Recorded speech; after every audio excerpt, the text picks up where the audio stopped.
Kaldereta naman ang ating tirahin ngayong araw. Ito naman lang yung mga pang-ricado natin.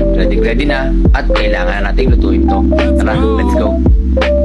Pero bago yun, ilagay mo sa pressure cooker, lagyan natin ng pampalasa, bawang sibuyas. At ito, lagyan natin ng konting asin at konting magic sarap. Habang nag-aantay, iwain na rin natin ang ricado natin, ang patatas. Lagyan din natin to ng carrots. Konting carrots lang para mas masayap.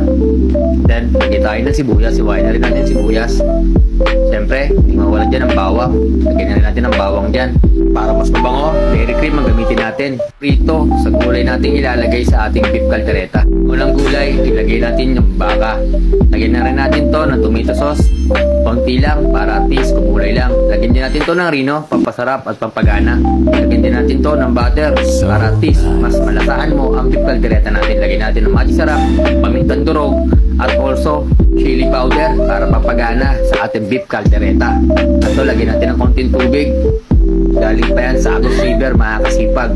At dito, maglagay rin tayo ng isang Knorr cubes para mas malasa at mas masarap. Ito na nga ang finished product, mga kasipag. At sabaw pa nga lang nito at salsa nito ay talaga namang ulam na. Kaya mag-follow and share ka na sa aking page. Salamat.